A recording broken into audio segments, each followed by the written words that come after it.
कभी कभी इतिहास सिर्फ उनके गीत गाता है जो विजय के शिखर तक पहुंचते हैं, पर वो कहानियां जो अपने शुरू होने से पहले ही अधूरी रह गई, जो अपने आरंभ के साथ ही समाप्त हो गई, उनमें एक अलग ही वेदना छुपी होती है।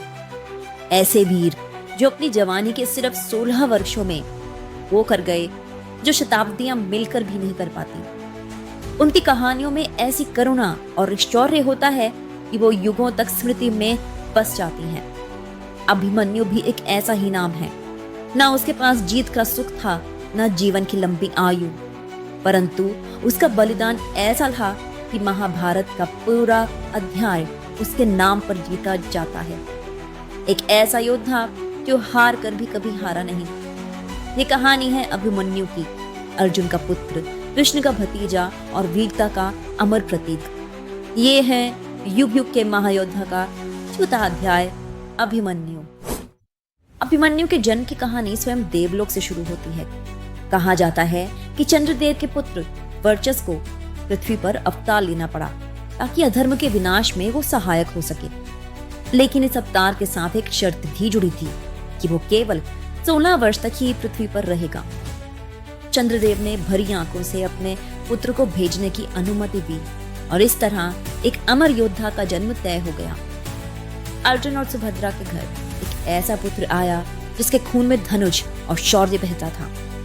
कृष्ण और बलराम जैसे महान शस्त्रधारी उसके मामा बने और यादव वंश ने उसके बालपन को गढ़ दिया। बचपन से ही अभिमन्यु में एक अलग ही तेज था। उसने द्वारका में कृष्ण और बलराम के साथ युद्ध विद्या सीखी। अर्जुन ने अपने लाल को धनुर्विद्या के गुरु मंत्र दिए और उसका धनुष रौद्र उसकी शौर्य की पहचान बन गया। महाभारत की महान योद्धा भीष्म ने उसे अतिरथी के रूप में माना, मतलब एक ऐसा योद्धा जो अपने बल पर पूरी सेना को रोक सके। कहते हैं जब सुभद्रा गर्भवती थी तब अर्जुन ने उसे चक्रव्यूह तोड़ने का रहस्य सुनाया। अभिमन्यु गर्भ में था और हर शब्द अपने हृदय में गड़ जा रहा था।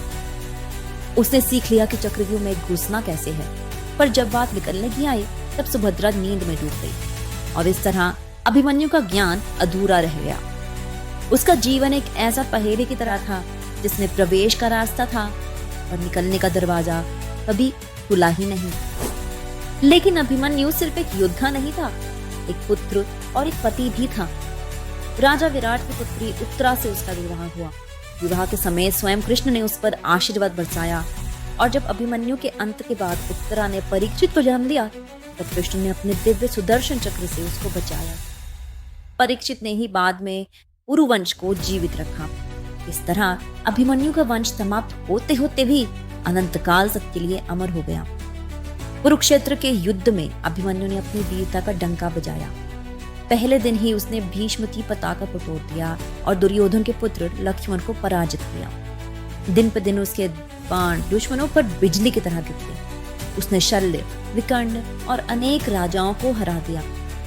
पांडव सेना के लिए वो एक ऐसा प्रतीक बन गया था जो शत्रु के हृदय में भय जगाता था। सिर्फ 16 वर्ष का योद्धा और उसकी तुलना खुद अर्जुन से होने लगी।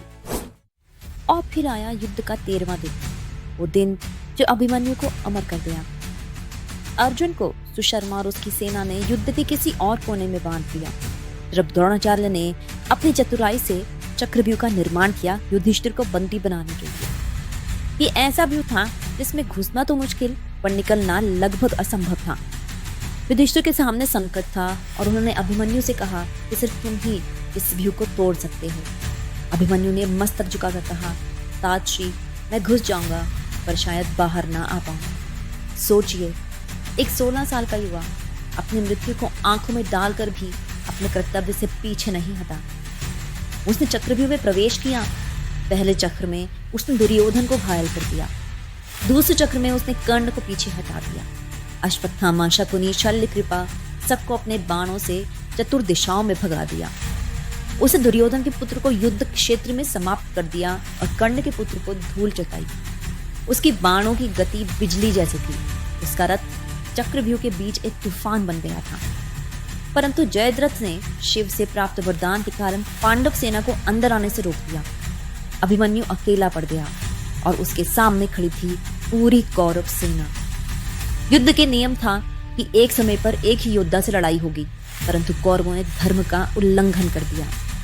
द्रोण, कर्ण, कृपा, अश्वत्थामा, दुर्योधन और शकुनी 6 महारथी एक साथ अभिमन्यु पर टूट पड़े। उसके घोड़े मार दिए गए, रथ तोड़ दिया गया, धनुष छीन लिया गया। फिर भी उसने तलवार उठाई, तलवार टूटी तो गदा उठाई, गदा टूटी तो एक रथ का पहिया तोड़कर कृष्ण के सुदर्शन चक्र की तरह घुमाने लगा। एक अकेले वीर की दहाड़ पूरे कुरुक्षेत्र में गूंज रही थी। पर आखिर में जब उसका शरीर थक चुका था, तब दुष्टासन के पुत्र ने उसके मस्तक पर गदा मारी। अभिमन्यु जमीन पर गिरा और मैदान में सन्नाटा छा गया। लेकिन क्या अभिमन्यु हारा? नहीं। उसने दिखाया कि जीत या हार से बड़ा होता है कर्तव्य। उसने दिखाया कि उम्र छोटी जरूर थी, पर उसके इरादे अनंत थे, और इसीलिए उसका बलिदान युगों तक अमर हो गया। उसका पुत्र परीक्षित राजगद्दी पर बैठा और उसका वंश आगे बढ़ा। लेकिन सबसे बड़ा वंश था उसके बलिदान का वंश, जो हर युवा के हृदय में आज भी धड़कता है। आज के युग में जब कठिनाइयां सामने आती हैं तो हम सब अभिमन्यु से सीख सकते हैं। उसने अपने 16 वर्षों में ये दिखाया कि असली वीरता का मतलब है अपने कर्तव्य को निभाना, चाहे परिणाम उच्च भी हो। अभिमन्यु हार कर भी विजय हुआ, क्योंकि उसकी कहानी आज भी जीती है, और इसीलिए युग युग तक जब भी वीरता की बात होगी, अभिमन्यु का नाम अमर गाथा बनकर गूंजेगा। अभिमन्यु की कहानी हमें ये सिखाती है कि वीरता सिर्फ विजय का परिणाम नहीं होती। असली वीरता तो तब दिखाई देती है जब एक युवा अपनी आखिरी सांस तक कर्तव्य का पथ नहीं छोड़ता। उसका शौर्य उसके बाणों में था और उसका त्याग उसके हृदय की गहराइयों में। 16 वर्ष की आयु में भी उसने जो बलिदान दिया, वो महाभारत का एक अमर अध्याय बन गया। युग बदलते हैं, समय की धूल सब कुछ ढक देती है, पर ऐसे योद्धाओं की गाथा कभी नहीं मिटती। हर युग अपने अभिमन्यु को जन्म देते हैं, जो न केवल युद्ध भूमि में बल्कि जीवन के संघर्ष में भी अपना बलिदान देते हैं। ये हमें याद दिलाता है कि सबसे बड़े युद्ध कभी बाहर नहीं, बल्कि हमारे अंदर लड़े जाते हैं। और ये तो बस एक प्रारंभ था, क्योंकि महाभारत के पन्नों में और भी ऐसे योद्धा छिपे हैं जिनकी कहानियां अभी कहीं ना कहीं सोई हुई हैं। अगला अध्याय हमें ले जाएगा उस वीर के पास जिसका शस्त्र निकलते ही अन्याय का राज कांप जाता था, जो ना मित्रों के मुंह में झुका, ना शत्रुओं के भय से डरा, जिसका नाम धर्म और सत्य के रक्षक के रूप में अमर हो गया। वो कौन था और उसकी गाथा कैसे युगों तक गूंजती रही?